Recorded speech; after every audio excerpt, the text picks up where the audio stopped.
Baik teman-teman, sebelum mulai perkuliahan pada siang hari ini, yang baiknya kita berdoa agar dilancarkan. Berdoa, dipersilahkan.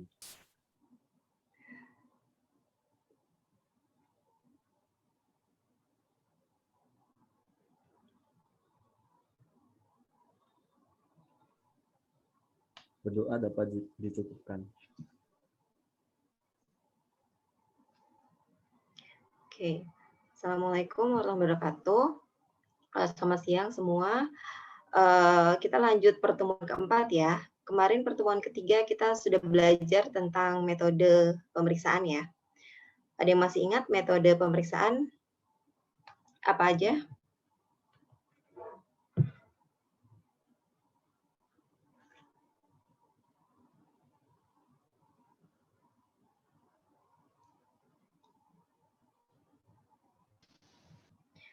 Ya, metode pemeriksaan metode langsung dan tidak langsung ya.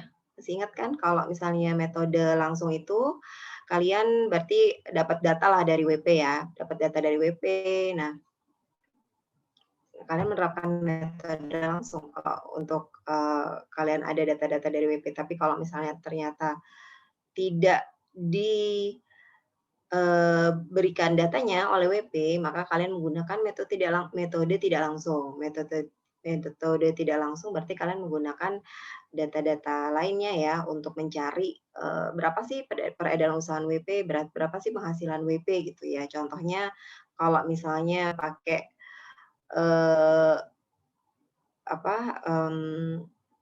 orang pribadi itu bisa pakai pendekatan biaya hidup ya, bisa ketahuan dia dari biaya hidupnya dia, dihitung berapa sih pengeluaran per bulannya, bisa ketahuan deh sebenarnya penghasilan dia berapa. Kan nggak mungkin juga orang penghasilan besar pasak daripada tiang ya, berarti kan ngutang mulu kalau kayak gitu.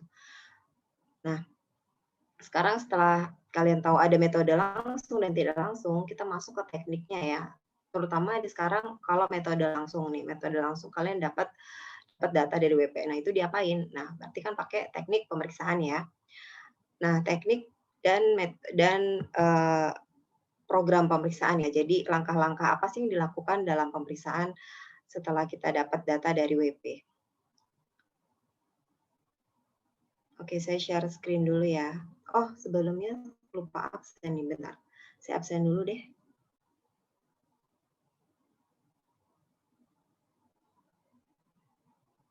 Agnes Olivia Mariadi. Hadir, Bu. Agus Sidiarta Karma Putra. Hadir, Bu. Ahmad Bukhori. Ahmad Bukhori. Oke, Amirah Eno. Hadir, Bu.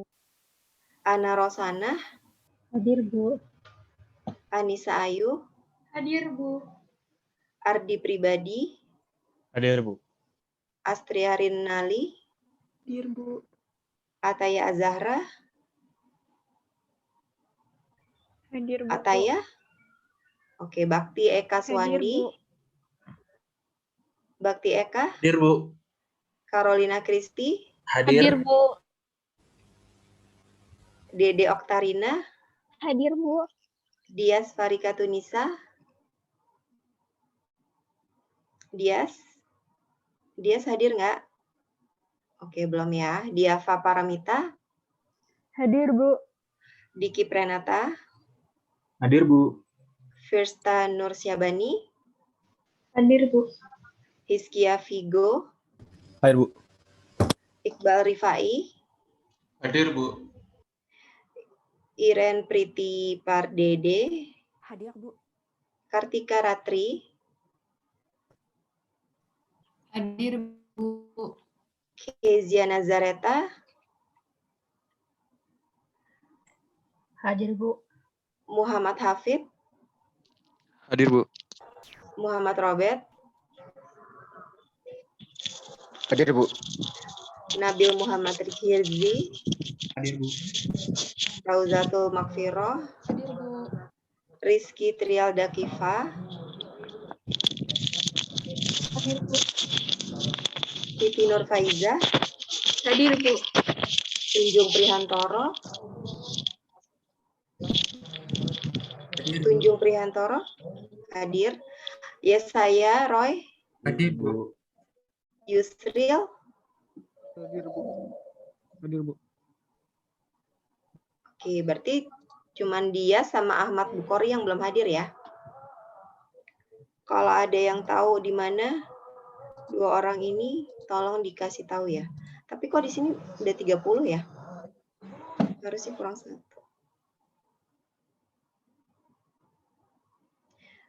Oke, Ahmad Bukhari, Dias.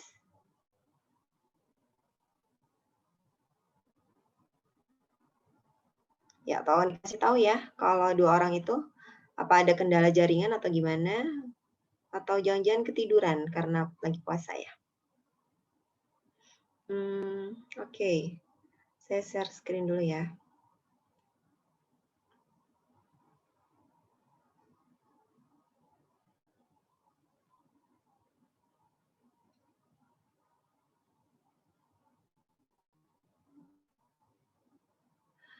Oke, hari ini kita lanjut ya. Setelah pertemuan ketiga kita belajar tentang metode, sekarang kita akan belajar tentang teknik dan prosedur pemeriksaan. Nah, jenis teknik-teknik pemeriksaan ya. Teknik pemeriksaan berarti kan kita apa sih langkah-langkah di bawahnya metode ya. Berarti ada metode langsung. Kalau metode langsung kita pakai apa nih teknik-teknik pemeriksaannya ya. Nah, di sini teknik-teknik pemeriksaan yang dapat digunakan oleh pemeriksa pajak. Yang pertama, pemanfaatan informasi internal dan atau eksternal Direktorat Jenderal Pajak. Nah, kalau di sini kita nih berarti di awal ya. Misalnya kalau di awal persiapan pemeriksaan, kita menggunakan teknik ini nih, pemanfaatan informasi internal. Biasanya sebelum mulai pemeriksaan, kita itu kan mengumpulkan data-data ya, data-data WP yang ada di SIDJP, yang ada di sistem DJP lah ya. Entah data tentang profilnya, tentang kewajiban perpajakannya apa saja, kemudian apakah ada utang pajaknya, siapa saja direksinya, siapa saja manajemennya. Nah, di situ harusnya ada nih pemanfaatan informasi internal DJP. Nah, untuk pemanfaatan informasi eksternal DJP, nah itu kan bisa cari di internet, tapi internet kita juga lebih selektif ya, jangan semua sumber bisa digunakan di internet, tapi kita lebih ke data-data yang diterbitkan oleh instansi-instansi ya, instansi pemerintah terutama itu lebih valid. Kemudian dari asosiasi, dari lembaga-lembaga lain yang mungkin bisa relevan lah dengan data-data WP. Nah, kemudian kalau misalnya kita butuh juga data eksternal, kita harus mengidentifikasi nih di awal ya, ketika kalian baru mulai persiapan. Jadi kalian sudah mengidentifikasi nih, kira-kira kalian butuh data apa saja sih dari pemeriksaan WP ini. Misalnya WP kok nggak ada ya data-data rekeningnya kok nggak dikasih ya, gitu ya. Terus nanti kalian berarti minta nih data kalau misalnya ada data WP, bisa minta data buka rekening ya. Kalau misalnya data rekening korannya nggak dikasih. Nah, kalian bisa membuat permohonan pembukaan rekening ke bank ya. Nah, nanti dari bank itu nanti akan diproses ya. Nah, itu kan prosesnya agak lama ya. Makanya kalian harus dari awal biar cepat gitu. Nah, kemudian kalau misalnya WP-nya juga punya transaksi nih. Punya transaksi dengan di luar negeri gitu ya. Jadi terkait dengan WP luar negeri. Nah, kalian kan juga bisa minta EOI, Exchange of Information nih. Kalian minta ke negara tempat WP tersebut ada transaksi gitu ya. Entah minta SPT-nya atau minta data transaksi. Nah, itu kan perlu waktu ya. Jadi kalian kalau bisa di awal tuh sudah bisa mengidentifikasi data-data apa saja yang diperlukan, data internal apa saja yang ada di DJP yang bisa digunakan untuk pemeriksaan. Kalau dirasa kurang, kalian bisa minta nih data ke eksternal, di dalam negeri maupun di luar negeri. Nah, yang kedua ada pengujian keabsahan dokumen. Jadi kalian cek juga ya dokumen-dokumen yang dikasih WP ini valid nggak sih? Atau misalnya kontrak-kontraknya valid nggak sih gitu kan? Ada nggak sih pengesahan dari lembaga-lembaga yang pemerintah atau tersertifikasi? Nah, itu akan lebih datanya akan lebih valid ya. Kemudian ada evaluasi, analisis angka-angka, penelusuran angka-angka, penelusuran bukti, pengujian keterkaitan, ekualisasi, dan rekonsiliasi. Nanti kita bahas lebih lanjut ya. Ada permintaan keterangan atau bukti, konfirmasi, inspeksi, pengujian kebenaran fisik, kebenaran penghitungan matematis, wawancara, uji petik ya atau sampling, teknik audit berbantuan komputer, TABK, dan atau teknik pemeriksaan lainnya. Jadi di sini kalian bisa nih menggunakan teknik-teknik lain yang misalnya sekarang belum ada ya. Misalnya kalian menggunakan teknik baru nih, ya silakan aja gitu ya. Sepanjang itu bisa dapat mencari mendukung pemeriksaan gitu. Nah, kemudian apakah kalian harus menggunakan salah satu teknik pemeriksaan aja? Ya tentu saja tidak ya. Kalian bisa menggunakan lebih dari satu teknik pemeriksaan untuk satu pos gitu ya. Jadi misalnya untuk pos persediaan nih, kalian kan pengujian kebenaran fisik ya. Misalnya kalian ngecek nih stok opnam ya ke gudangnya si WP gitu kan. Terus kalian cek, benar nggak sih jumlah persediaan WP segitu gitu jumlahnya. Nah, selain itu kalian juga mengkombinasi tekniknya misalnya dengan wawancara gitu. Kalian wawancara petugas gudangnya seperti apa sih pengendalian internal di gudangnya, apakah sudah bagus gitu. Jangan sampai ada barang-barang yang bisa keluar masuk seenaknya tanpa pengetahuan petugas gudang misalnya. Nah, di sini kalian bisa akan menggunakan beberapa teknik pemeriksaan untuk menguji suatu pos pemeriksaan ya. Oke.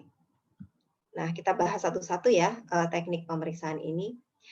Yang pertama, pemanfaatan informasi internal dan atau eksternal Direktorat Jenderal Pajak. Nah, untuk data-data internal ini ada alat keterangan ya. Alat keterangan ini kan macam-macam nih asalnya ya. Alat keterangan tuh bisa kalian dapatkan nih dari seksi PDI biasanya, ataupun juga dari hasil pemeriksaan yang sudah lalu gitu. Jadi kalian cek ya, misalnya dari hasil pemeriksaan yang udah lalu biasanya ada hasil nih alket apa gitu ya, data-data tentang wajib pajak. Terus kemudian bisa juga alket dari KPP lain. Dari KPP lain dia ngasih data, oh si WP itu ternyata punya cabang di sini yang belum ada di profilnya, misalnya belum dilaporkan. Ataupun bisa juga ada transaksi dengan BUMN A, B, C. Nah, itu bisa juga jadi alket ya. Kemudian yang kedua, profil wajib pajak. Profil wajib pajak itu kan biasanya ada di SIDJP ya, di Sistem Informasi DJP. Nah, selain itu juga kalian sebagai pemeriksa nanti bisa minta nih profil wajib pajak ke AR-nya. Jangan lupa ya, siapa tahu AR-nya dia bikin profil wajib pajak sendiri nih yang belum diupload di SI maupun di Aproweb misalnya di sistem yang ada di DJP. Nah, kalian tanya ke AR-nya, kira-kira AR itu udah sejauh mana sih si AR-nya itu bikin profil wajib pajak? Harusnya ya si AR itu ketika bikin profil dia tuh dimulai dari jenis usahanya yang lengkap ya, dari bikin bagannya lah ya, arus barang, arus uang, arus dokumennya si kegiatan usahanya si WP itu seperti apa, itu harusnya si AR tuh sudah paham, lebih paham ya. Nah, kalian tinggal minta aja profilnya, ataupun nanti kalian bisa diskusi nih sama AR-nya tentang profil wajib pajak ya, seperti apa. Kemudian yang ketiga, data internal tuh hasil pemeriksaan sebelumnya. Nah, hasil pemeriksaan sebelumnya ini bisa jadi acuan nih buat kalian ya. Misalnya kalian tinggal lihat aja nih hasil pemeriksaan sebelumnya, pos-pos apa aja sih yang diperiksa, kemudian teknik dan prosedur apa saja yang digunakan. Jadi kan kalian apakah bisa mereplikasi, diduplikasi, nah itu bisa kalian lakukan berdasarkan hasil pemeriksaan sebelumnya ya. Kemudian kalian juga bisa fokus ya, misalnya nanti, oh berarti ya hasil pemeriksaan sebelumnya pos-pos yang kritikal yang harus kalian periksa tuh apa saja. Nah, di situ bisa kalian lihat di hasil pemeriksaan sebelumnya, dan kalian juga bisa tahu kira-kira pos mana ya yang misalnya belum diperiksa, ataupun jangan-jangan sebenarnya si WP ada transaksi hubungan istimewa gitu, cuman nggak diperiksa oleh pemeriksa sebelumnya. Berarti untuk pemeriksaan sekarang kalian harus periksa tuh pemeriksaan transfer pricing-nya. Kemudian yang keempat, keputusan keberatan. Nah, keputusan keberatan kalian juga bisa jadi bahan kalian nih dalam memeriksa ya. Jangan sampai kalian mengulangi kesalahan yang sama yang dilakukan oleh pemeriksa sebelumnya. Jadi kalau pemeriksa sebelumnya sudah meriksa, kemudian menerbitkan SKP, ternyata WP keberatan, dan ternyata di pengadilan pajak permohonan WP dikabulkan lah, terus kalian harus buat apa nih ngerjain lagi gitu ya. Kalian harus lebih berhati-hati lah kalau memeriksa pos tersebut. Kalau misalnya ternyata WP pernah keberatan atas SKP tersebut dan ternyata WP-nya menang, berarti kan menjadi bahan referensi kalian ya dalam memeriksa WP selanjutnya. Kemudian sama juga dengan putusan banding ya.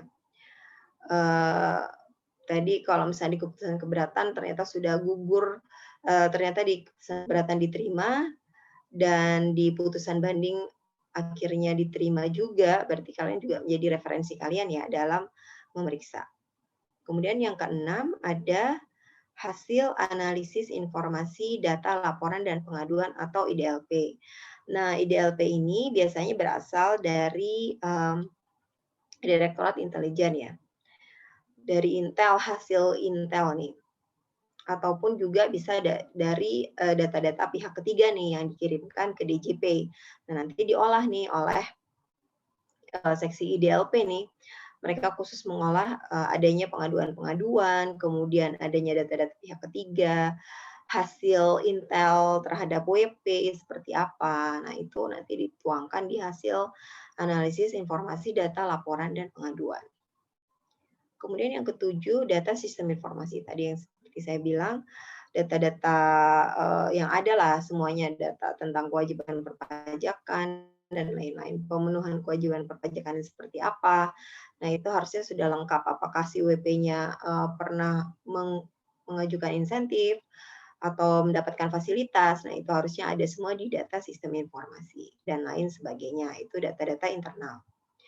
Kemudian data eksternal, itu yang pertama bisa kalian dapatkan data internet ya, tadi seperti saya bilang, tapi tidak semua data internet bisa digunakan. Kemudian yang kedua, media massa, jadi koran ya. Koran, kalau sekarang kan koran elektronik lah ya, internet lah ya. Kemudian yang ketiga, instansi, lembaga, organisasi, asosiasi, dan pihak lainnya. Nah, di sini kalian bisa minta data juga nih, kalau misalnya asosiasinya WP, ataupun kalau misalnya dia perusahaan batu bara gitu, kalian minta data lah ke dinas perdagangan gitu, minta data berapa sih produksi si WP. Biasanya dari dinas perdagangan tuh ada data-data produksinya. Oke, yang keempat nih, hasil exchange of information dengan negara mitra P3B. Saya bilang, tapi ini mesti dilakukan di awal ya, karena kan biasanya prosesnya cukup lama. Jangan sampai kalian pemeriksaan udah selesai, tapi IOI-nya belum ada hasilnya gitu ya. Nah, makanya untuk memitigasi risiko tersebut, kalian di awal ketika mulai persiapan pemeriksaan sudah mengidentifikasi nih kira-kira kalau butuh IOI apa saja, dan langsung segera diajukan ke Direktorat Perpajakan Internasional. Dan lain sebagainya ya, data-data eksternal, bisa dari mana aja. Nah, prosedur yang dilakukan ini adalah pengumpulan ya, kalian mengumpulkan data, mengidentifikasi kira-kira data mana saja yang relevan, dan pengolahan data, informasi, dokumen, atau pihak yang berhubungan dengan wajib pajak yang diperiksa. Jadi kalian kumpulin tuh semua data-data, kalian identifikasi yang mana relevan, kemudian dari data yang ada kalian olah menjadi supaya bisa menjadi data pendukung dan bukti-bukti dalam pemeriksaan.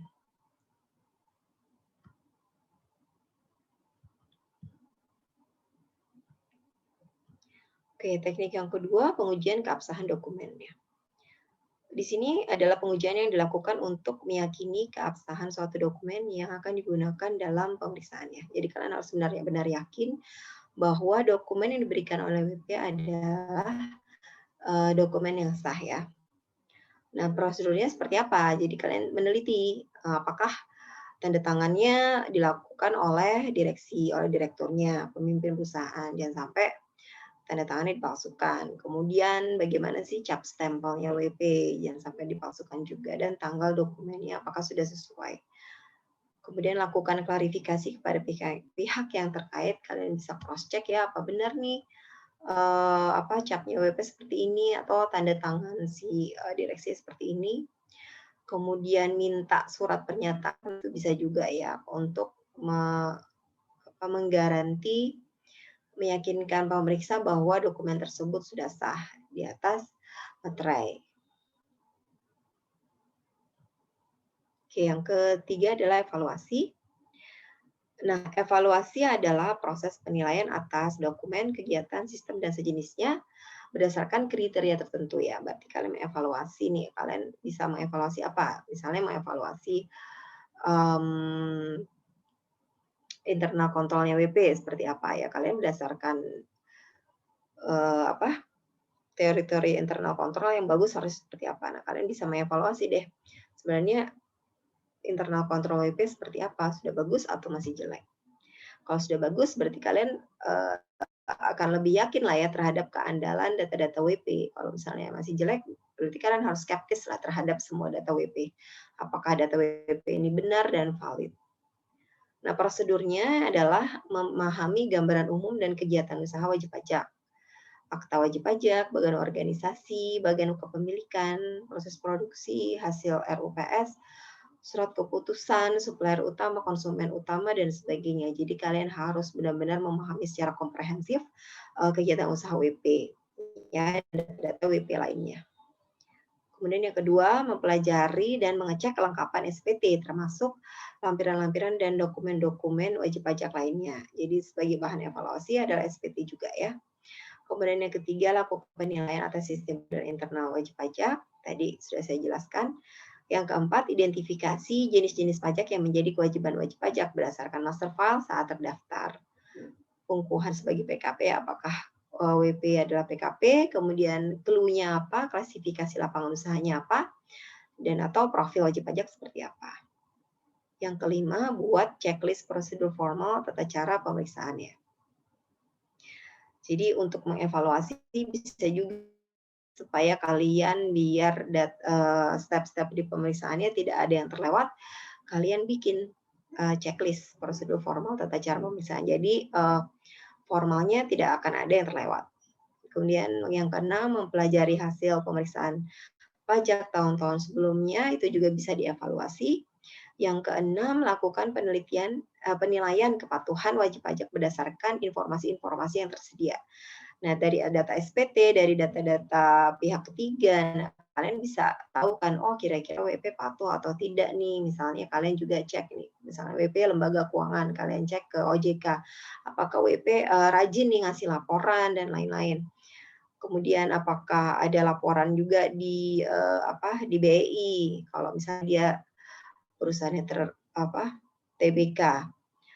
Nah, jadi kalian bisa nih melakukan pajak berdasarkan informasi yang tersedia.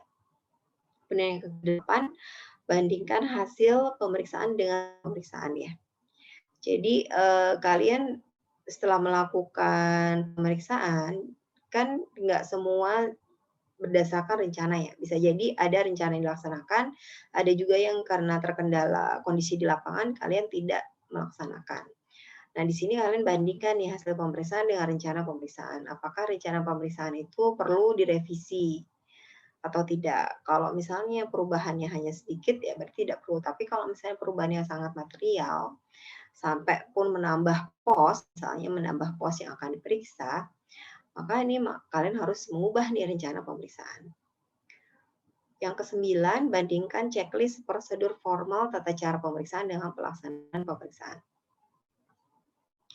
Nah, tadi ya, jadi kalian setelah bikin checklist kan, kalian bandingin dengan pelaksanaan pemeriksaan yang kalian lakukan. Apakah sudah sesuai dengan checklist atau belum? Kalau belum, ya kalian harus memastikan semua checklist sudah terpenuhi. Dan sebagainya. Yang keempat, analisis angka. Nah, salah satu teknis nih adalah penelaahan dan penguraian atas angka-angka dan bagian-bagiannya serta hubungannya dengan angka pada pos lain untuk mengetahui kewajaran jumlah suatu pos. Jadi ini lebih berkaitan dengan penelusuran angka-angka ya. Jadi contoh prosedurnya adalah misalnya kalian mengecek perhitungan matematis ya, penjumlahannya benar nggak, pengurangannya benar nggak, perkalian, pembagian dalam SPT benar nggak. Nah, itu kalau kalian sudah ada indikasi WP salah hitung, berarti kalian harus lebih waspada nih, jangan-jangan di ledgernya juga salah hitung gitu ya. Kalau misalnya di SPT-nya sudah oke, ya berarti kalian tinggal cek lah di ledger, ngambil sampel aja kira-kira di transaksi-transaksi yang besar, yang material, apakah penjumlahannya matematisnya sudah benar atau tidak. Kemudian yang kedua, bandingkan dan lakukan analisis atas angka-angka dalam SPT wajib pajak dengan neraca, laporan laba rugi, dan laporan atau dokumen lainnya. Nah, di sini kalian bandingkan nih, misalnya kalian bikin apakah angka-angka dalam SPT ini sama dengan di neraca, laporan laba rugi, atau dokumen lainnya. Kadang-kala nih WP nggak sama nih antara SPT dengan laporan tahunannya gitu ya. Nah, ini harus di cross check nih ke WP mana yang benar nih, SPT-nya apa laporan keuangannya gitu. Jangan-jangan si WP nyimpan double bookkeeping nih ya. Ini kalian harus menelusuri lebih lanjut nih perbedaannya karena apa. Atas laporan keuangan wajib pajak tahun pajak yang diperiksa dengan tahun-tahun sebelumnya. Nah, kalian juga bisa membandingkan ya analisis angka-angka dengan tahun sebelumnya seperti apa. Kemudian bisa juga dengan WP-WP dengan industri yang terkait seperti apa, kan bisa juga kalian melakukan benchmarking dengan industri atau asosiasi wajib pajak. Yang keempat, lakukan analisis rasio dengan menggunakan informasi baik yang berasal dari internal atau eksternal wajib pajak. Nah, di sini kalian melakukan analisis risiko lah ya. Rasio. Jadi rasio-rasio wajib pajak yang rasio keuangan gitu ya, kalian bikinlah rasio-rasio keuangan berdasarkan informasi-informasi yang ada dari internal maupun dari eksternal wajib pajak. Nah, yang kelima, ini ada penelusuran angka-angka. Jadi, penelusuran angka-angka ini penelahan secara mudah untuk mentranslasi angka-angka suatu pos sesuai dengan rekam jejak pemeriksaan audit trail. Jadi, kita ingin tahu nih, misalnya di suatu neraca ya, kalian telusuri neraca ke ledger, ke buku besarnya gitu. Bener nggak sih pos-posnya sesuai gitu, dan sesuai dengan rincian transaksinya gitu, sampai rincian harian transaksi. Kalau sudah kalian sampling oke, sudah sesuai berarti oke lah, berarti pembukuannya wajib pajak valid dan bisa dipegang. Di sini prosedurnya yang pertama identifikasi transaksi yang berkaitan dengan pos yang diperiksa ya. Jadi transaksi-transaksi apa nih yang berkaitan dengan pos yang diperiksa? Contohnya kalau misalnya persediaan ya, kalian cek lah ya pembeliannya, suppliernya gitu, seperti apa. Kemudian nanti di persediaan stok offline seperti apa. Nah, yang kedua, klasifikasi jenis transaksi yang telah diidentifikasi sesuai dengan jenis objek pajaknya. Jadi kalian telusuri juga, misalnya objek pajak apa Pak ya. Kalian telusuri nih ke buku besarnya sampai ke transaksinya, apakah semua sewa nih sudah dibukukan dengan baik ya, semua sewa maupun sewa bangunan, sewa aktiva gitu ya. Nah, kalian cek ya, ditelusuri lagi. Kemudian yang ketiga, identifikasi dokumen pendukung yang berkaitan dengan pos atau transaksi yang sedang diperiksa sesuai dengan audit trail-nya. Nah, selain kalian mengecek kebenaran transaksinya ada atau tidak, terus rinciannya apakah sama dengan totalnya, kalian juga harus mengidentifikasi dokumen-dokumen pendukungnya ya. Jadi apakah angka-angka yang ada di laporan keuangan itu ada dokumen pendukungnya. Itu ya, sampai di invoice-nya, misalnya di invoice-nya angka yang tertulis juga berapa harus sesuai dengan yang ada di buku besar. Kemudian yang keempat, lakukan penelaahan mundur atas pos yang diperiksa sampai dengan tanggal neraca ya. Tuh, jadi dicek nih dari neraca sampai pos yang diperiksa itu. Jadi sampai detail ke per transaksinya ya. Apakah benar-benar terjadi, kemudian apakah sudah sesuai semuanya. Nah, kemudian yang kelima, lakukan saldo pada neraca dan laporan laba rugi dengan saldo pada buku besar tadi ya. Kalian tracer di buku besar tambahan, di jurnal umum, kemudian di dokumen-dokumen wajib pajak terkait seperti laporan penerimaan barang, permintaan bahan baku, daftar upah buruh, daftar aktiva tetap, daftar gaji pegawai. Ini harus dicek kalian semuanya, ditelusuri sampai transaksinya ya. Kemudian penelusuran bukti.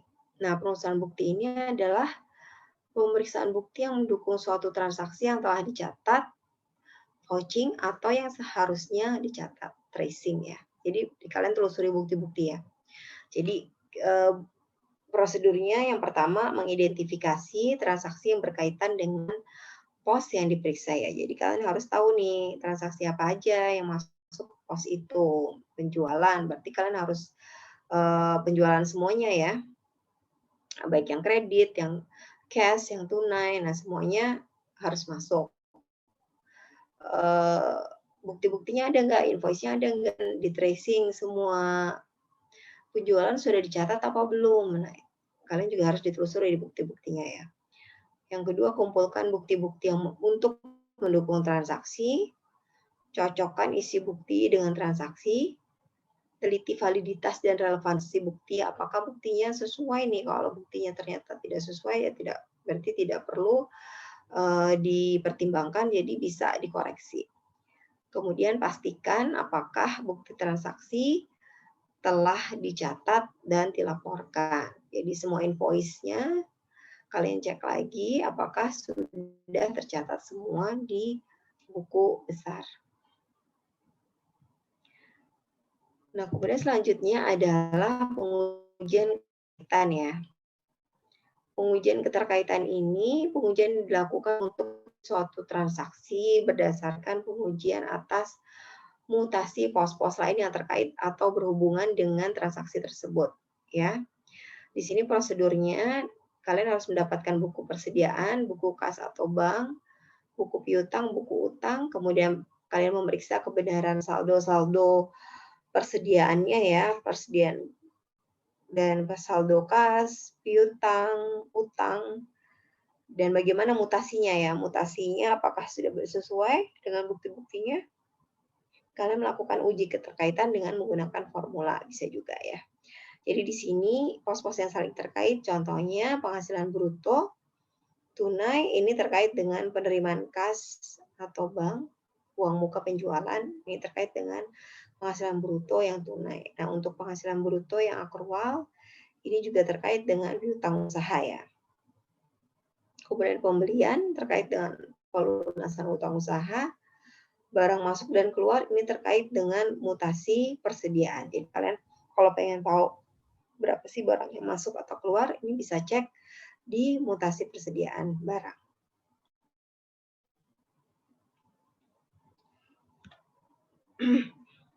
Nah, pengujian arus barang ini jadi kalian tentukan ya, misalnya saldo awal persediaannya berapa, ditambah dengan pembelian, dikurangi saldo akhir persediaan, itu sama dengan persediaan yang digunakan di keluar ya. Jadi kalian tahulah berapa unit sih yang sebenarnya sudah terjual itu.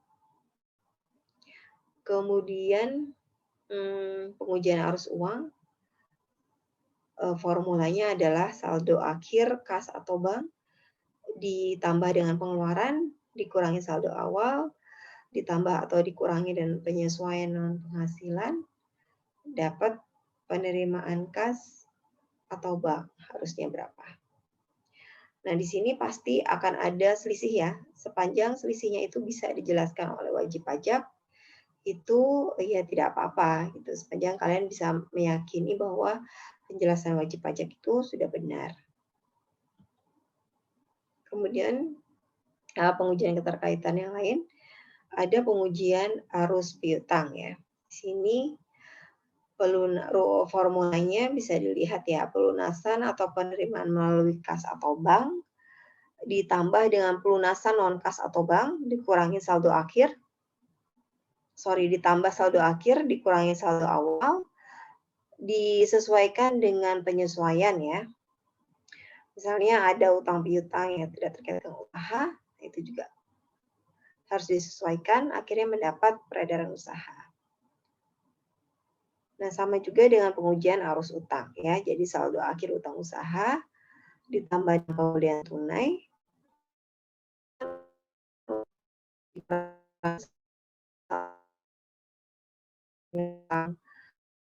dengan usaha dan kalian akan tahu ya,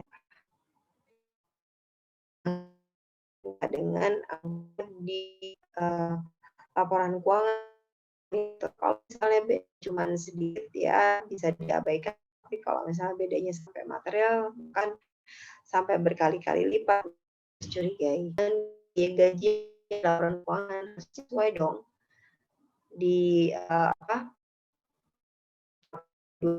dengan biaya gaji yang ada di laporan keuangan ya. Ataupun juga misalnya kalian cek penjualan dengan SPT PPN apakah sudah sesuai atau belum. Nah, di sini prosedurnya tentukan saldo-saldo atau pos-pos yang akan dicocokkan nih. Misalnya penjualan, penyerahan DPP PPN dan pembelian. Kemudian di sini gunakan saldo peredaran usaha dan penghasilan lain-lain dengan jumlah penyerahan menurut SPT masa PPN ya. Jadi ini kalian cross check nih antara peredaran usaha dan penghasilan lain-lain dengan jumlah penyerahan menurut SPT masa PPN. Harusnya sih equal ya. Kemudian peredaran usaha kalian cocokkan dengan objek PPh pasal 22 kegiatan usaha di bidang ini. Bisa juga. Kemudian pembelian barang jadi, aktiva, ini kalian ekualisasi DPP, PPN masukkan. Ini juga harusnya equal.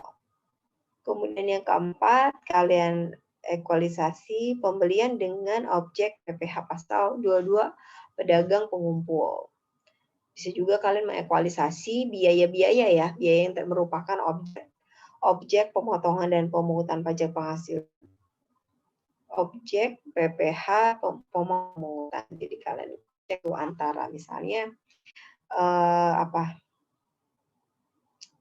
tadi ya untuk output kan berarti tadi misalnya PPh 21 dengan gaji. Yang keenam objek PPh dengan DPP PPN masukan.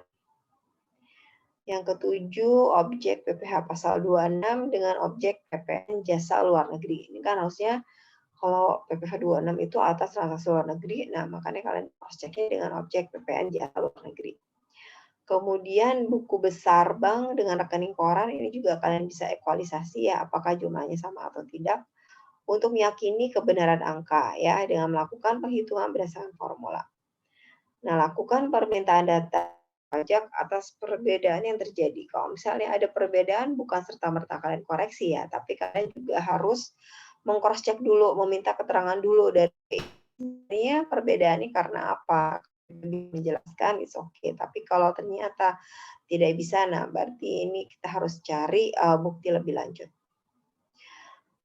Yang keempat,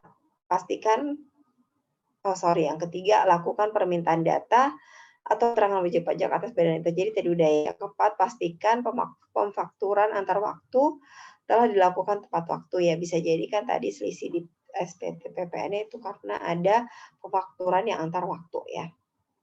Jadi di sini yang harus kalian ingat adalah ekualisasi ini tidak serta-merta kalian jadikan koreksi ya. Jadi ini hanya merupakan indikasi awal. Jadi kalau kalian melakukan ekualisasi, meng-cross check gitu ya. Oh ya, ini sudah equal nih, berarti oh ya udah, berarti ini sudah relatif sudah benar. Tapi kalau misalnya ternyata ada selisih, nah ini yang perlu ditelusuri lebih lanjut.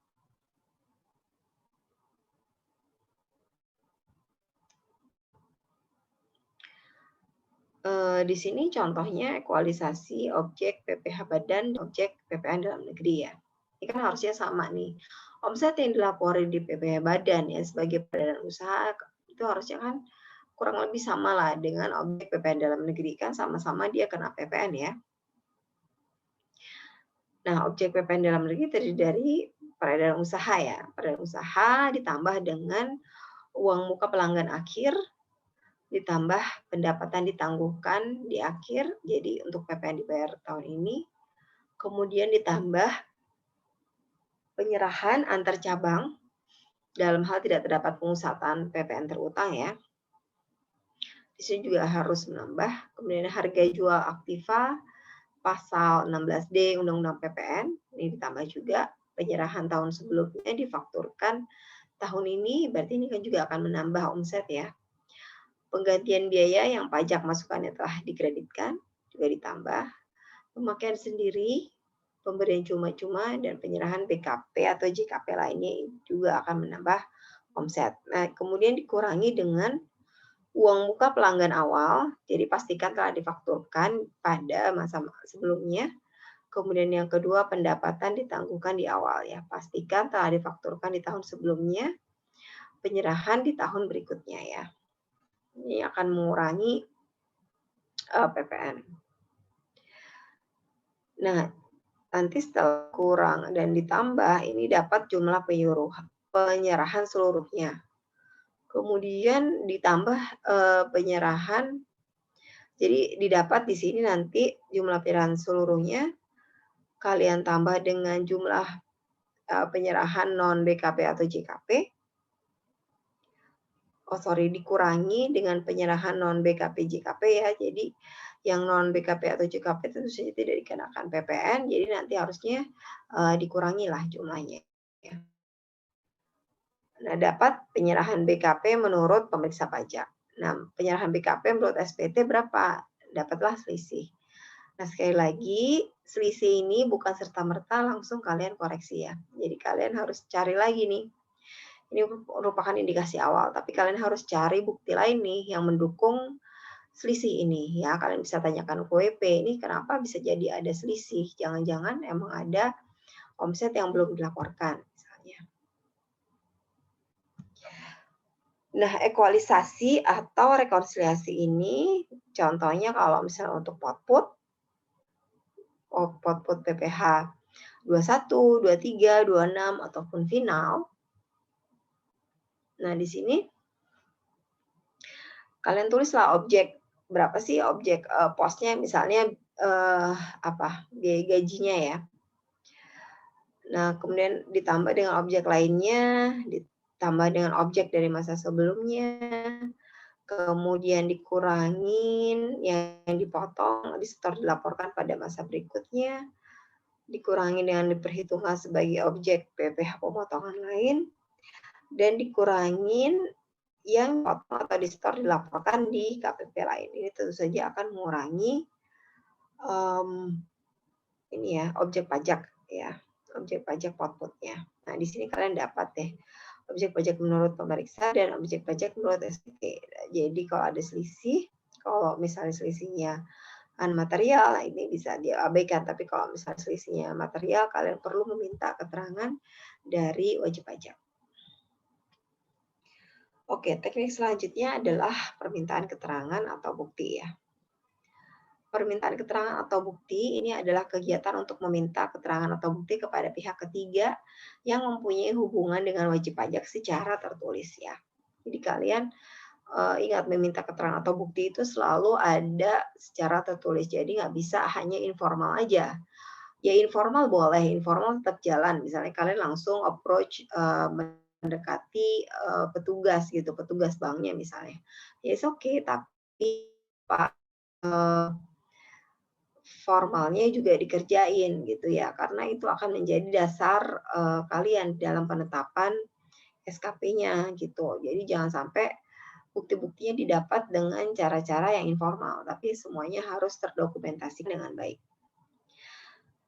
Nah, dalam pelaksanaan pemeriksaan diperlukan keterangan atau bukti ya.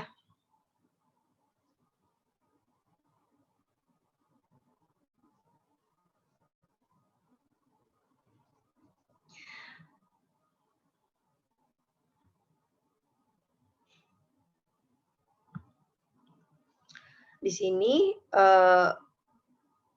dalam pelaksanaan pemeriksaan dari bukti-bukti dari contohnya dari bank ya, dari bank untuk buka rekening, kemudian dari akuntan publik untuk mendapatkan hasil laporan keuangan wajib pajak ya. Jangan-jangan laporan keuangan yang dikasih wajib pajak dengan laporan keuangan yang hasil audit itu beda gitu. Nah, kalian boleh tuh cross check ke akuntan publiknya. Kemudian notaris bisa juga data-data notaris, data konsultan pajak, dan kantor administrasi dan atau pihak ketiga lainnya. Nah, prosedurnya di sini yang pertama adalah kita harus menentukan keterangan atau bukti yang dibutuhkan seperti apa, kemudian pihak-pihak yang dimintain keterangan atau bukti seperti apa, buat surat permintaan keterangan atau bukti, dan atau surat panggilan pemberian keterangan dan bukti ya, dan atau bukti. Jadi di sini kalian bisa datang langsung ke sana ya, misalnya untuk permintaan keterangan, tapi bisa juga si WP-nya kita panggil ya, kita panggil ke kantor. Kemudian yang keempat, buat daftar pertanyaan ya. Buat daftar pertanyaan yang apa saja yang kira-kira untuk ditanyakan gitu. Jangan sampai kalian bingung dan ada pertanyaan yang terlewat gitu. Jadi kalian di awal harus sudah menyusun daftar pertanyaan yang akan ditanyakan. Nah, kemudian yang kelima, tuangkan hasil pemberian keterangan dan atau dalam berita acara. Nah, di sini yang perlu kalian ingat lagi adalah pembuatan berita acara ya, berita acara pemberian keterangan atau bukti atau BAPK. Nah, BAPK ini bisa dijadikan bukti di pengadilan ya. Jadi kalian harus benar-benar rinci membuat BAPK-nya ya. Kalian buat BAPK, kemudian hasil BAPK-nya seperti apa ditulis, dan jangan lupa minta tanda tangan dan cap WP ya, itu bisa lebih valid. Jadi kalau misalnya kita minta data WP, nah itu harus dibuatkan ya, dan dibuatkan hasil BAPK-nya dan jangan lupa dicap. Kemudian kalau misalnya WP menolak untuk menandatangani, maka WP diminta menandatangani berita acara penolakan ya, penolakan menandatangani.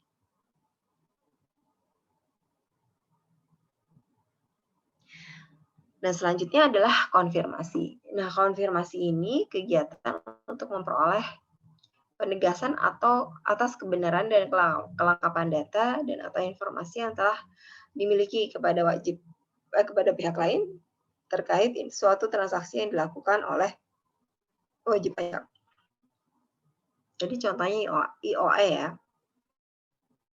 Kemudian di sini prosedurnya yang pertama adalah menentukan data dan atau dokumen yang akan dikonfirmasi ya.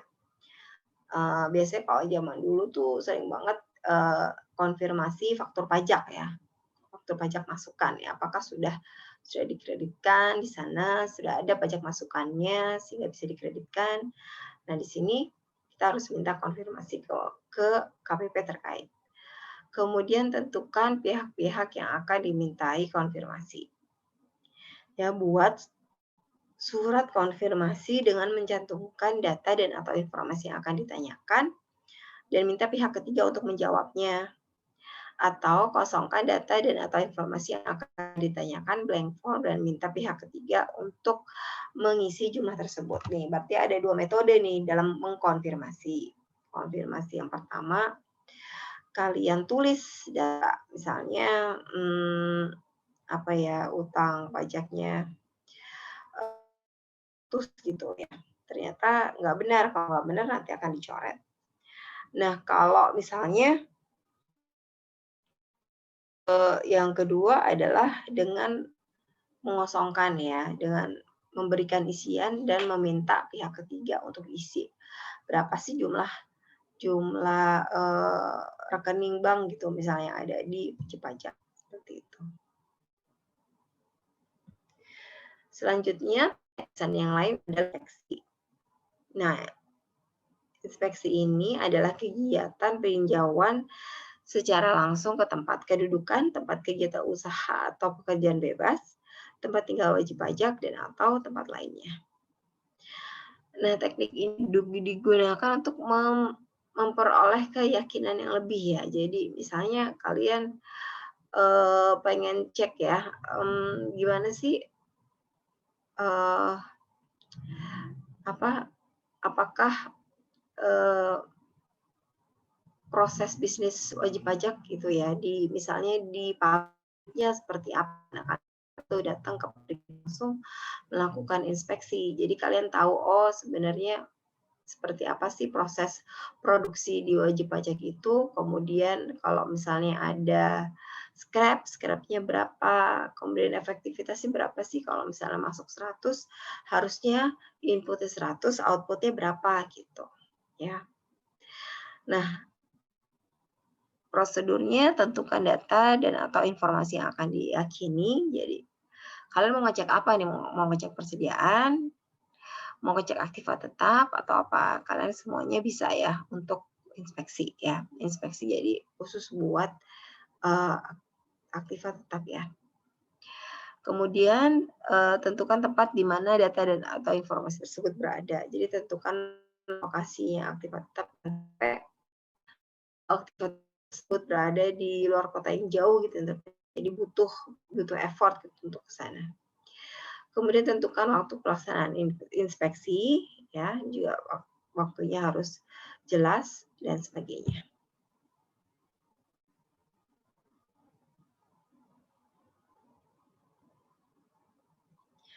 Nah, selanjutnya adalah pengujian kebenaran fisik. Pengujian kebenaran fisik adalah pengujian yang dilakukan untuk meyakini keberadaan ya, keberadaannya apakah benar persediaan itu ada kuantitas, apakah benar persediaan itu ada 100 dan kondisi aktiva yang dilaporkan wajib pajak apakah benar ya, misalnya persediaan itu berasal dari HP-HP yang baru dibeli oleh wajib pajak. Jadi HP-nya baru semua harusnya ya. Nah, kalian cek nih apakah sesuai atau tidak. Misalnya jangan sampai mobil baru, dibilangnya mobil baru, tapi ternyata pas dicek fisiknya itu ternyata mobilnya mobil bekas. Kemudian kalian identifikasikan dan didokumentasikan dalam bentuk foto ya, dan seizin oleh wajib pajak dalam hal diperlukan. Kalau misalnya sangat material gitu ya, kalian harus minta izin kepada wajib pajak dan kemudian itu akan lebih formal gitu daripada nanti kalian sembunyi-sembunyi terus nanti bermasalah nanti di pengadilan ya. Kalau misalnya oh kata wajib pajak saya nggak pernah ngasih data itu loh, kok bisa tahu gitu ya, dapat dari mana gitu. Bisa jadi ya. Nah, di sini pengujian kebenaran penghitungan matematis. Ya, kalau penghitungan matematis tadi ya sama ya, penjumlahan, pengurangan, perkalian, pembagian atas objek yang diperiksa. Nah, di sini prosedurnya mempelajari kebijakan akuntansi UEP, teliti dokumen, kemudian ya teliti metode penghitungan yang digunakan oleh wajib pajak ya. Kalian juga kalau misalnya metode apa ya, misalnya penyusutan nih, kalian cek penyusutannya wajib pajak apakah sesuai nih penghitungannya gitu. Uji kebenaran perhitungannya.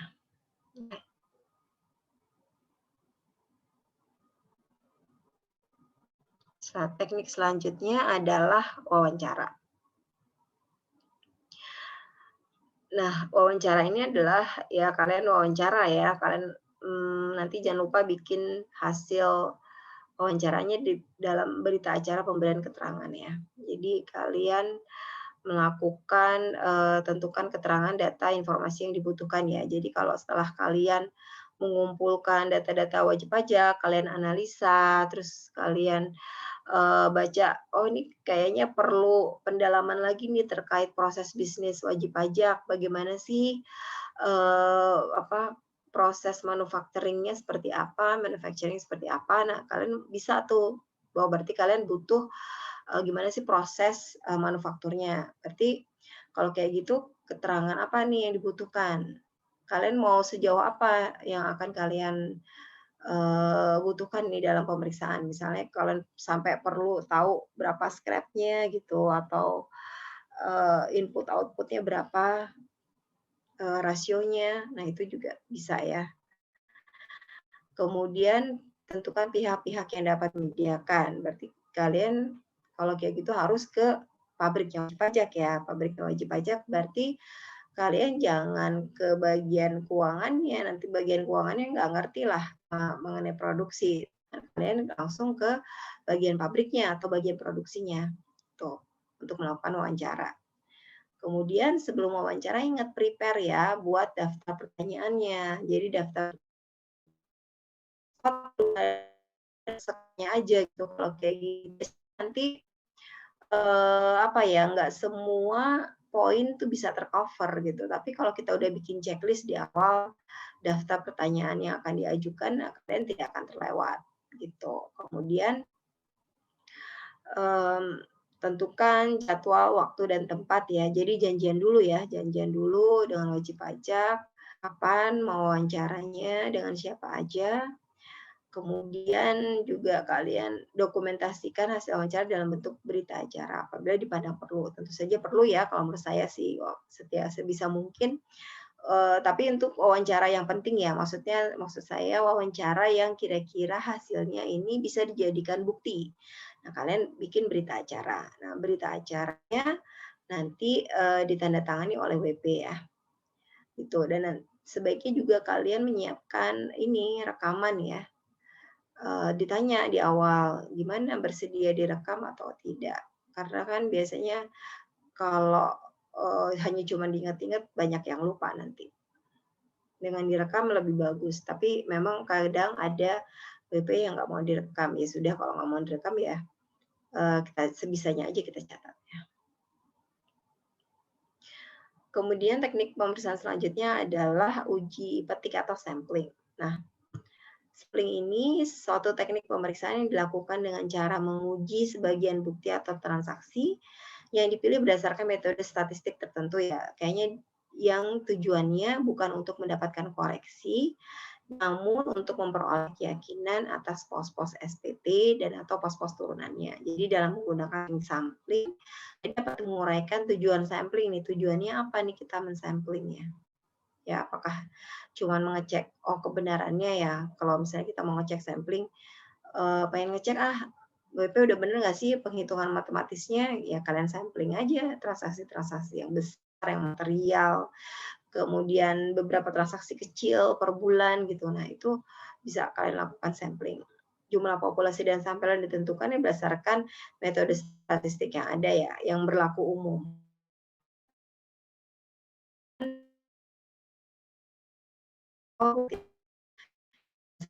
Statistik yang berlaku umum, tingkat penyimpangan yang dapat ditolerir berapa persen ya, 1%, 3%, 5%, nah itu juga harus diketahui di awal.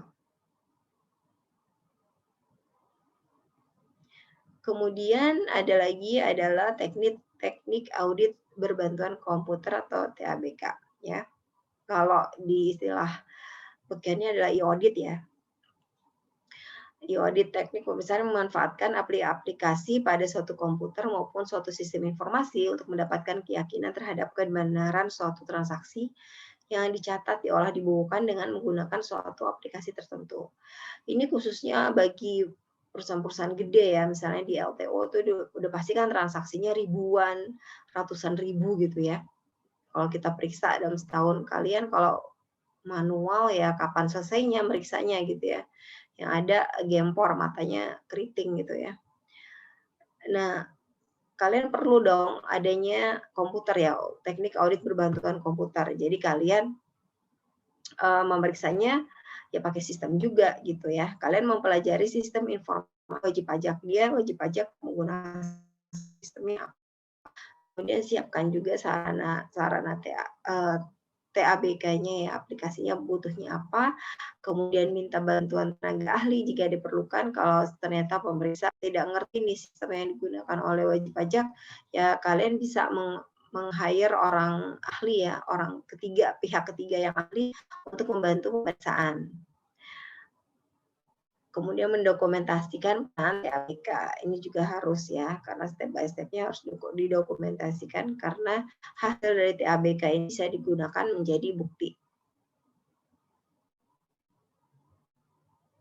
Teknik-teknik pemeriksaan lainnya ini tidak dibatasi ya di teknik-teknik yang tadi, namun pajak dapat mengembangkan dan menggunakan teknik lainnya yang berlaku umum. Ya. Nah, di sini tapi pemeriksa pajak harus mengungkapkan secara jelas teknik pemeriksaan yang digunakan beserta alasannya ya. Jadi dia menggunakan itu kenapa? Apa karena dia benar-benar tekniknya spesifik banget gitu ya. Jadi diperlukan teknik dalam menghitung apa ya? Misalnya menghitung kalau di perusahaan tambang misalnya ya. Ada perhitungan-perhitungan khusus yang harus dilakukan. Nah, ini bisa dilakukan ya. Jadi tapi juga harus diungkapkan apa sih teknik pemeriksaan yang digunakan ya. Nah, jadi terus didokumentasikan secara jelas ya.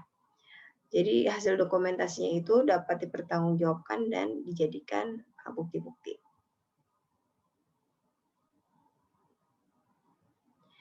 Nah, untuk meyakini kebenaran pos-pos SPT yang diperiksa, pemeriksa dapat menggunakan lebih dari satu teknik pemeriksaan sesuai pertimbangan profesional pemeriksa pajak, kecuali ditentukan lain oleh suatu ketentuan, gitu ya.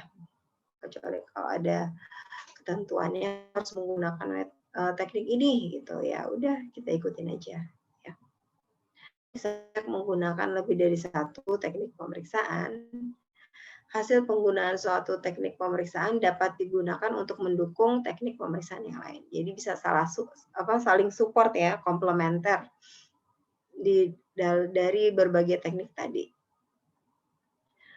Nah, pemeriksa harus menuangkan setiap teknik pemeriksaan dan prosedur pemeriksaan yang ditempuh dalam pemeriksaan pada kertas kerja pemeriksaan. Di kertas kerja pemeriksaan rinci detail ya. Jadi prosedur apa sih yang dilakukan oleh pemeriksa. Nah, dan itu juga nanti di kertas kerjanya kan akan ditelaah ya oleh misalnya anggota yang bikin nanti akan direview oleh ketua tim dan akan ditelaah oleh supervisor. Gitu. Jadi diharapkan semua teknik dan prosedurnya itu digunakan dengan baik dan benar.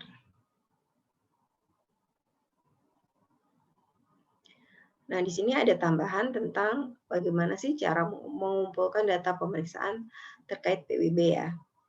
Seperti kalian ketahui kan kalau di DJP, PBB-nya itu yang sisa tinggal P3 ya, yaitu perkebunan, perhutanan, dan pertambangan. Kalau untuk PBB yang perdesaan dan perkotaan kan sudah dialihkan ke Pemda.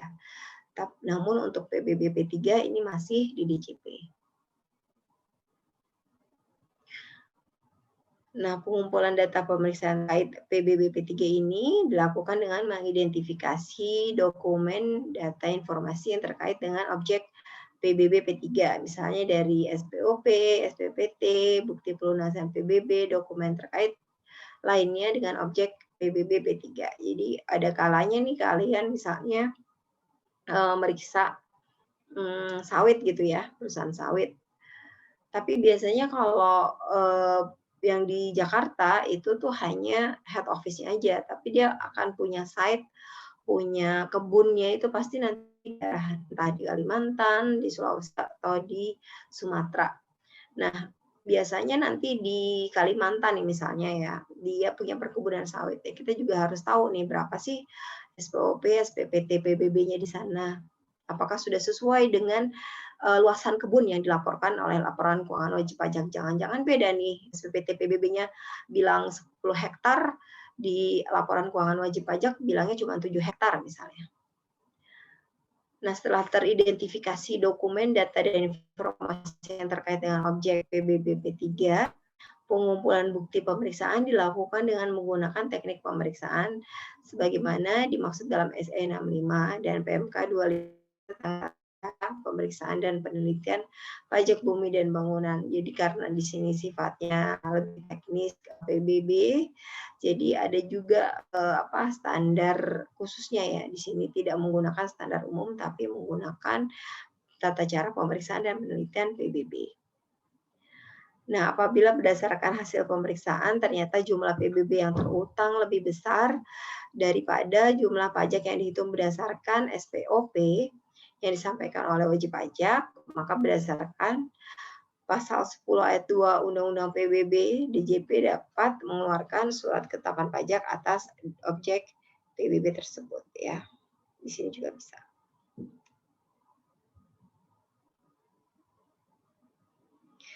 Kemudian pengumpulan data pemeriksaan terkait biaya materai. Nah, kalau untuk terkait biaya materai ini mungkin untuk WP-WP yang banyak menggunakan biaya materai ya, seperti rumah sakit, hotel gitu ya, yang baik transaksinya banyak terkait biaya materai.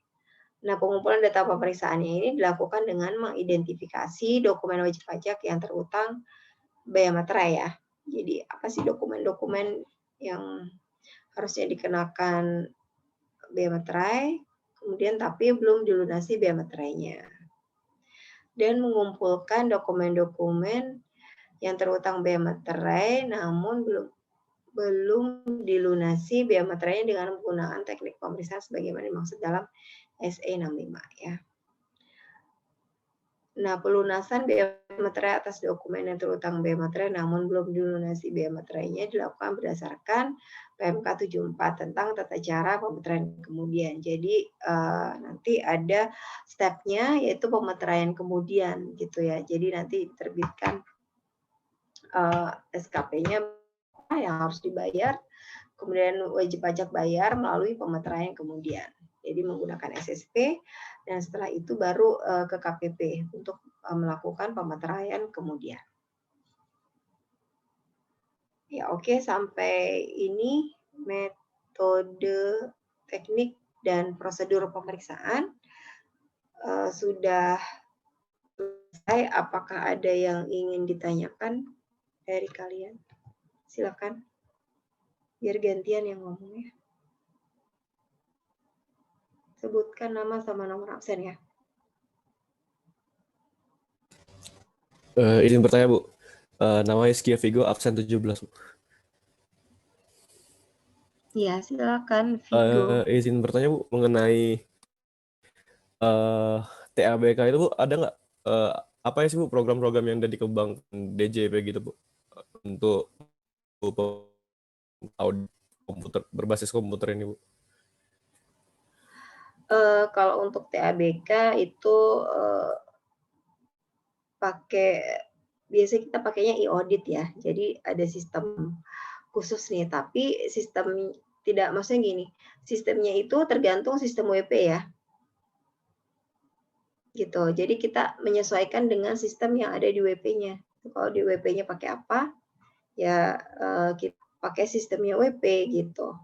Tapi TABK itu juga jangan kalian bayangkan juga terlalu rumit ya dengan sistem-sistem itu, bisa as simple as menggunakan ini bantuan komputer aja biasa, kayak kalian pakai Excel gitu ya. Pakai Excel biasa itu dengan program-program yang ada di standar di komputer itu juga bisa TABK gitu loh. Jadi TABK itu jangan juga kalian bayangkan terlalu sophisticated yang canggih gitu, enggak, tapi ternyata kalian juga bisa TABK menggunakan bantuan komputer gitu ya. Dengan kalian bikin Excel program-program tertentu gitu dalam Excel juga bisa TABK yang secara sederhana gitu ya. Itu sih, tapi kalau untuk program-programnya biasanya nanti kita ikut dari programnya WP gitu ya. Biasanya kita nanti OWP pakai apa software akuntansinya, ya udah kita periksa dari situ. Gitu. Tapi TABK itu lebih ke teknik-tekniknya aja sih, bagaimana step-stepnya sih melakukan e-audit itu seperti apa. Baik Bu, terima kasih. Ya, gitu. Ada lagi? Nomor 17 ya. Bu, izin bertanya, saya Sidi nomor absen 2. Iya, silakan Sidi. Terkait tadi kan pemeriksa boleh menggunakan lebih dari satu teknik kecuali ditentukan lain oleh suatu ketentuan. Nah, ada nggak Bu ketentuan yang mengatur bahwa misalnya pemeriksaan untuk tujuan ini harus menggunakan teknik ini dan ini seperti itu? Iya, contohnya apa ya? Misalnya nih untuk menghitung debt equity ratio misalnya ya. Itu debt equity ratio kan berarti kan dia pakai saldonya rata-rata gitu ya. Ya udah, berarti kan kita pakai saldo rata-rata gitu. Nggak bisa kita pakai pendekatan-pendekatan yang lain gitu. Contohnya itu sih. Kalau misalnya apalagi ya, kalau misalnya juga dia make misalnya dalam meriksa bank ya, bank itu kan juga ada cadangan-cadangan tertentu yang ada rumusnya tertentu ya dari Bank Indonesia, dari OJK. Nah itu berarti kan kayak gitu sudah ada ketentuan yang mengatur. Nah berarti kita ikut aja, ikut ketentuan itu gitu. Jadi nggak bisa kita pakai nggak bener nih berdasarkan hitung-hitungan kita kok nggak masuk ya, nggak balance ya. Tapi berdasarkan ketentuan dari BI, dari OJK bahwa untuk sektor bank itu harus ada cadangan tertentu gitu, walaupun jumlahnya menurut pemeriksa nggak masuk gitu ya, nggak sesuai itu. Tapi karena sudah ditentukan oleh institusi, oleh government, oleh pihak yang membuat regulasi, ya it's okay. Kita selama ada dasar undang-undangnya atau dasar rulingnya, misalnya dari peraturan BI, ya sudah kita ikut aja gitu. Oh, baik, terima kasih Bu. Oke, ada lagi?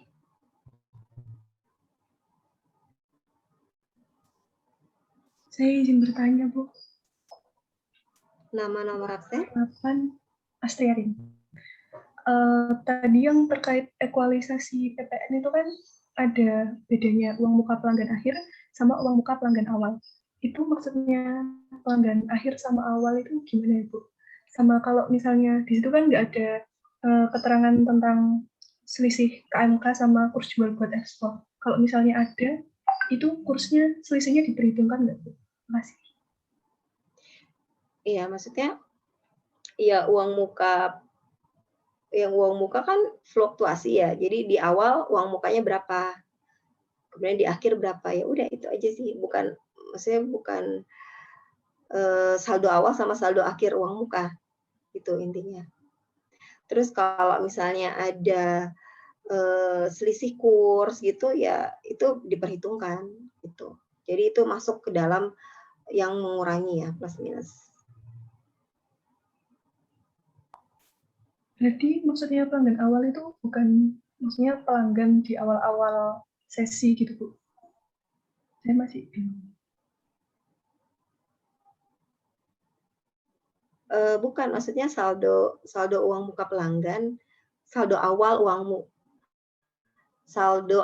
uang muka pelanggan gitu maksudnya. Sama saldo akhir uang muka pelanggan. Gitu. Bukan pelanggan awal sama pelanggan akhir. Ya, makasih, Bu. Oke. Ada lagi?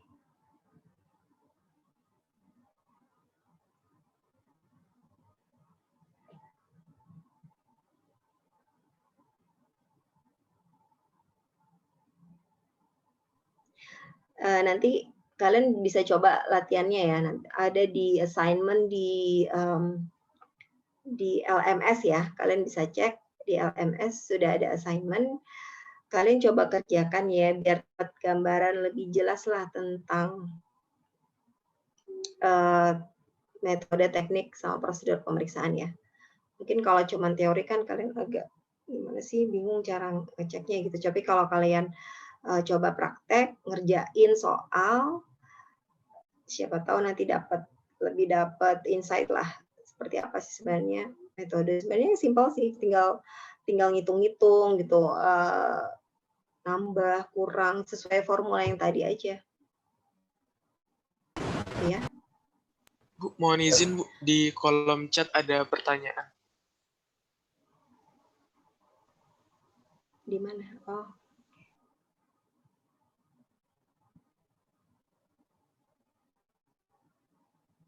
Oh, nggak bisa ini ya. Sinyalnya jelek aja, nggak bisa bertanya. Oke. Jadi misalkan WP nomor 4. Oke. Amirah Eno ya, nomor 4. Misalkan WP sempat menyatakan di media massa bahwa omsetnya sekian miliar. Apakah ini bisa termasuk data pemeriksaan dari media massa atau sekedar trigger saja? Oh ya.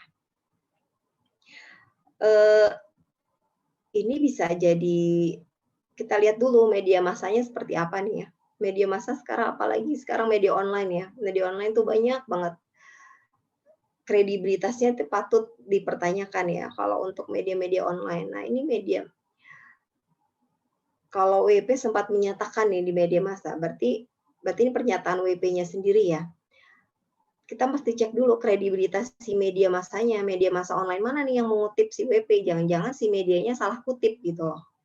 Jadi kalian cross check dulu media massanya apakah valid atau tidak dari wawancara di majalah. Oke, ya. Kalau dari wawancara di majalah, berarti nanti kalian cross check kalau gitu ke WP-nya langsung. Ya. Kalian cross check ke WP. Loh, ini berdasarkan diwawancara di sini kok omset Bapak sekian gitu.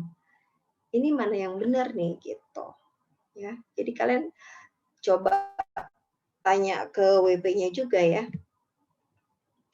Apakah ini bisa, apakah itu datanya benar-benar valid atau enggak. Kan WP juga bisa nih, misalnya, oh itu salah kutip gitu. Kalau salah kutip berarti namanya pencemaran nama baik lah ya. Kalian harus bilang, oh kalau kayak gitu Bapak harusnya minta ini dong, si media massanya ganti gitu ya. Diganti lah omsetnya misalnya nggak segitu gitu. Nah, tapi kalau misalnya ternyata benar WP-nya menurut medianya itu juga benar, valid, si WP emang benar segitu dan nggak salah kutip, ya itu berarti bisa digunakan sebagai bukti kalau loh itu pernyataan dari WP-nya, tapi akan lebih kuat kalau kalian support lagi dengan data-data lain gitu loh. Jadi nggak cuman mengandalkan omongan WP, karena kan WP juga kalau misalnya biasa kan WP itu kalau ibaratnya tanda kutip ini ya, kayak bragging ya, kalau di media massa koar-koar, tapi misalnya kalau di bank juga suka laporan keuangan yang digunakan kan juga beda-beda ya. Kadang dia pakai double bookkeeping ya, kalau ke pajak sekian, tapi nanti kalau ke bank jadi besar gitu. Nah, mana yang benar? Nah, itu tugas kalian lah sebagai pemerintah untuk mencari bukti lagi. Tapi gini, jadi jangan semata-mata juga dari situ maksudnya ya.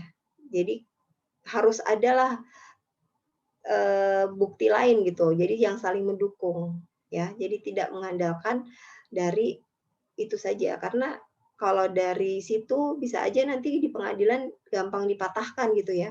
Nanti tinggal si WP-nya bilang, aduh itu wartawannya salah kutip gitu. Selesai deh kalau kayak gitu, ya kan? Makanya nanti kalian itu menjadi trigger, ya menjadi trigger, tapi bisa jadi bukti, tapi buktinya kurang kuat ya dalam validitas dan itunya kurang ya. Makanya kalian perlu cari dari bukti-bukti lain gitu ya. Entah dari invoice atau dari misalnya dari klaim dari wawancara, bisa juga nih kalau misalnya kalian OWP menyatakan omsetnya 100 M nih, kalian cek lagi ke bagian keuangannya seperti apa, kemudian di produksinya seperti apa, apakah benar-benar mendukung omset WP yang 100 M itu gitu. Ya. Nah, itu bisa jadi saling keterkaitan dalam bukti yang kompeten dan valid. Oke. Ada lagi?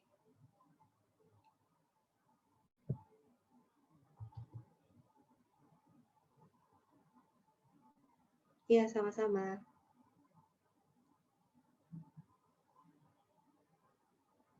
Oh, tadi yang absen 2 itu udah masuk ya? Tadi sih.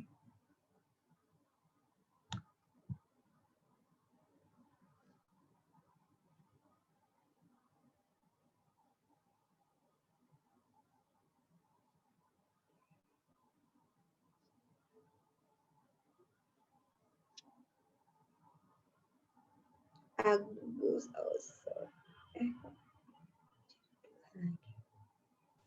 Ahmad Bu tadi nomor 3.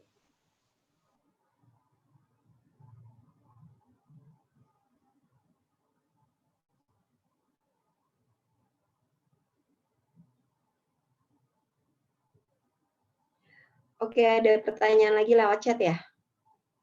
Sebentar.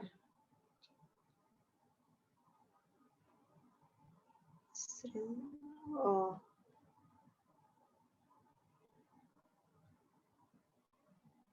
Yusril nomor absen 30 ya.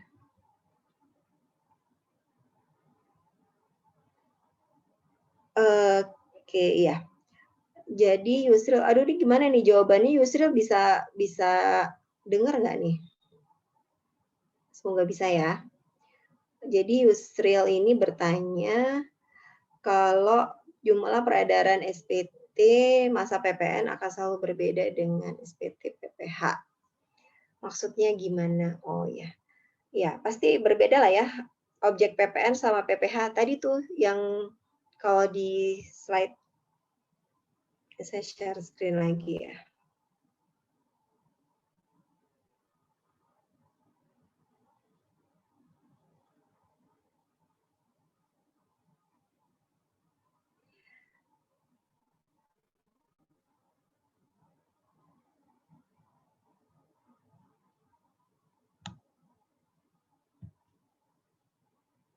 Ini kalian Yusril bisa lihat di sini nih. Di ekualisasi.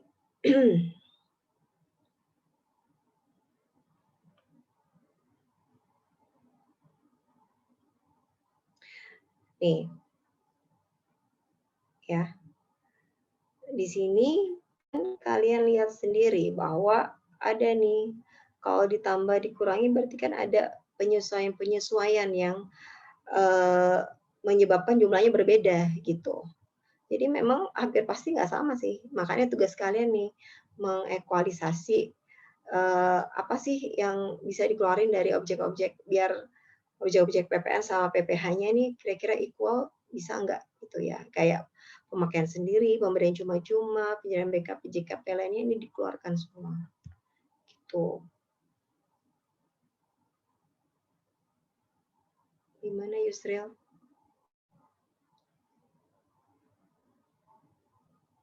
Mana sih chat ya?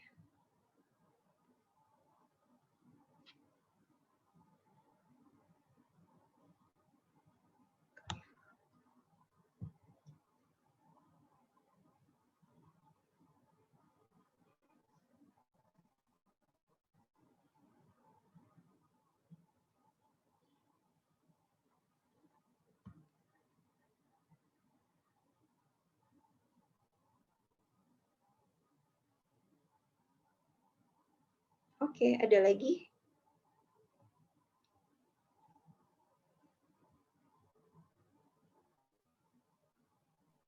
Ingin bertanya, Bu. Iya, nomor absen berapa? Absen Nama nomor absen. 29 Yesaya Roy, Bu. Iya, silakan. Kalau dia di lapangan tuh dari sekian banyak teknik pemeriksaan tuh menurut Ibu mana yang paling efektif atau yang paling banyak digunakan oleh pemeriksa, Bu? Yang paling banyak banget digunakan pasti ekualisasi ya. Ekualisasi itu udah hampir pasti digunakan. Terus kayak apa, pengecekan matematis itu wajib lah ya, kayak pengecekan matematis, penelusuran bukti-bukti, tracing, tracer ke transaksi, ke detailnya. Nah, itu hampir pasti dilakukan ya, sampling ya kan. Tapi yang kalian perlu perhatikan adalah ekualisasi. Kadang nih pemeriksa ya gitu deh, entah antara mungkin keterbatasan waktu atau gimana ya. Jadi kadang-kadang hanya mengandalkan ekualisasi aja gitu ya. Yang perlu diingat, ekualisasi ini kan ini merupakan indikasi awal gitu, bukan berarti kalau ada selisih terus langsung bisa dikoreksi gitu. Ini kan harus di cross check dulu ke si WP-nya gitu. Apakah selisih itu memang benar-benar ada atau emang bisa dijelaskan oleh WP gitu. Dan kalaupun memang ada selisih, ini juga tidak bisa serta-merta dijadiin SKP gitu. Nah, terkadang si pemeriksa sukanya begitu. Jadi diekualisasi nih, SPT tahunan, PPH sama PPN. Ekualisasi, dapatlah selisihnya itu langsung dikasih. Banyak banget seperti itu. Sehingga ketika masuk ke pengadilan, itu gampang banget dikoreksi, dipatahkan, dikalahkan di pengadilan pajak. Gitu. Kalau yang paling efektif sih nggak ada tergantung kondisi ya. Jadi memang pos WP kan juga beda-beda ya. Bahkan kalaupun WP-nya sama, tahunnya beda, bisa jadi ada transaksi baru yang nggak ada di transaksi di tahun sebelumnya. Nah, itu kan berarti perlu teknik dan prosedur yang berbeda-beda tergantung dengan sikon si WP-nya. Tuh, tapi yang paling umum tadi sih ekualisasi, yang paling umum digunakan oleh si pemeriksa. Tapi kalau yang paling efektif tidak ada satu teknik yang paling efektif ya. Yang paling efektif adalah menggunakan beberapa teknik untuk mendukung satu pos untuk temuan. Jadi buktinya lebih kuat gitu. Jangan hanya mengandalkan satu jenis teknik untuk menghasilkan temuan. Jadi coba aja beberapa teknik. Kalau hasilnya masih sama, berarti temuan kalian valid nih, buktinya valid. Itu ya. Ya saya. Bu, terima kasih, Bu.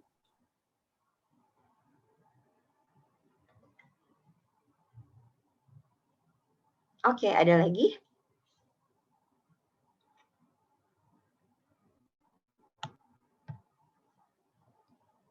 Kalau nggak ada, saya minta kalian aktifin dulu sebentar kameranya.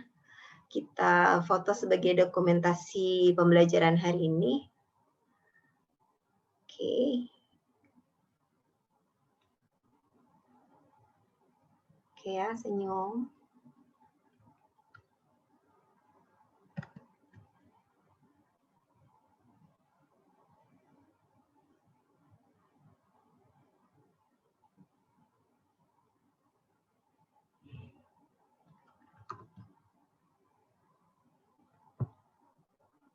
Oke, terima kasih semuanya. Jangan lupa dikerjakan ininya ya. Apanya? Assignment-nya. Nanti assignment-nya kalau sudah saya periksa semuanya nanti kita bahas ya. Biar saya tahu kalian nggak bisanya di mana sih, di yang poin yang mana. Oke?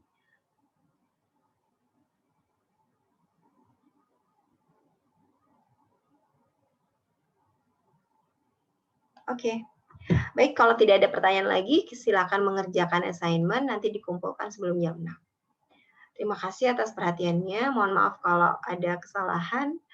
Sampai jumpa besok pagi ya, jam 7 ya. Oke. Selamat berbuka puasa nanti jam 6 kurang ya. Jangan sekarang. Assalamualaikum. Waalaikumsalam warahmatullahi Waalaikumsalam. Kasih, Bu. Terima kasih, Bu. Waalaikumsalam warahmatullahi wabarakatuh. Terima kasih, Bu. Jangan lupa sholat asar dulu ya. Ya, Bu. Terima kasih, Bu.